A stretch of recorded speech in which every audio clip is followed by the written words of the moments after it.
Hello? Is anybody here?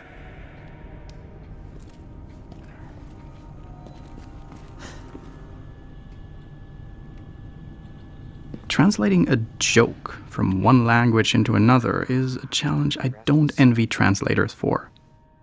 Oftentimes, a word-by-word translation can make the soul of the joke getting lost in translation.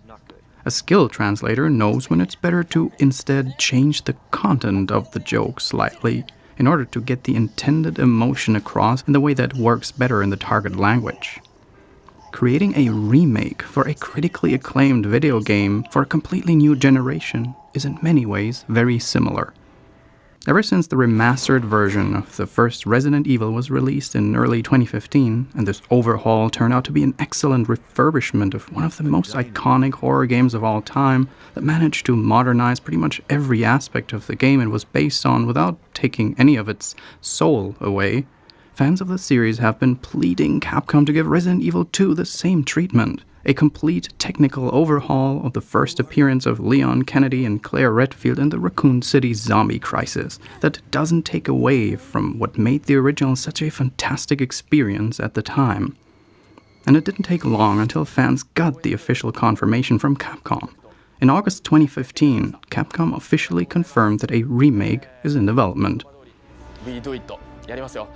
A very fortunate turn of events, of course, since Hideki Kamiya, the director of the original Resident Evil 2, and among others also director of games like Devil May Cry and Okami, had stated that he'd been trying to convince Capcom to remake RE2 for a long time already, and that the idea behind it was to fundamentally refurbish and improve the core of RE2 in the same way that the 2002 GameCube remake had done for the first entry in the series. The remake that is widely considered to be the superior version of the game, and among fans considered to be one of the most polished game experiences ever conceived. Now, after this announcement in 2015, we didn't hear any news about the Resident Evil 2 remake for a good 3 years, and many people already believe that it might have ended up in development hell, since Capcom seemed to focus on other projects in the series, like the HD remaster of the spin-off series Resident Evil 0 and the 7th entry in the series, Resident Evil 7 Biohazard. But on this year's E3, we finally got an official trailer and several long gameplay demos of the remake that's scheduled for January 2019. From what we've seen so far, this remake looks visually absolutely stunning. Capcom is employing the same graphics engine as Resident Evil 7, which delivers some truly impressive and incredibly atmospheric visuals.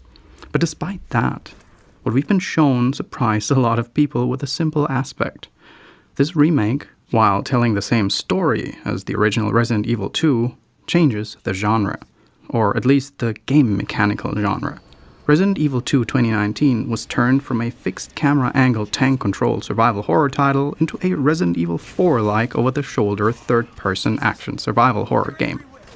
And despite a lot of very positive reactions to this reveal, of course it also caused a certain backlash of disappointed reactions, or fans who saw this development as a big red flag.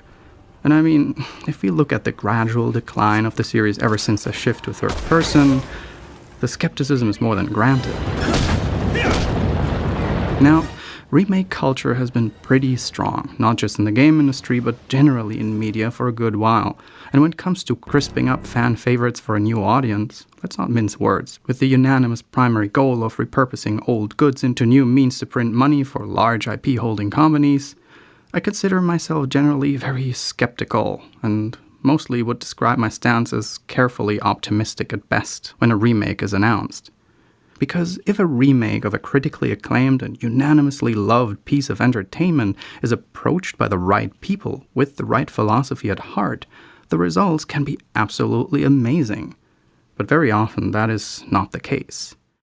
Now, since the Resident Evil series has always been one of my most beloved game franchises, and my memories of the second game are still filled with nostalgia-induced euphoria, I've been analyzing the whole situation for a good while, followed interviews, trailers, and articles, and read between the lines as much as possible, and pretty sincerely came to the conclusion that from what we've been shown so far, this RE2 make is chock full of green flags all over the project. Now, of course, this game has not been released yet. There's still a lot that can go wrong in the final product. balancing, pacing, technical issues, and many other aspects might very well turn out to be disappointing and lackluster in the end. I'm aware of that. But with this video, I'd like to show you why I find myself, for a change, in the enthusiastically optimistic camp, and why I believe that Resident Evil 2 2019 might just become the perfect remake we never asked for.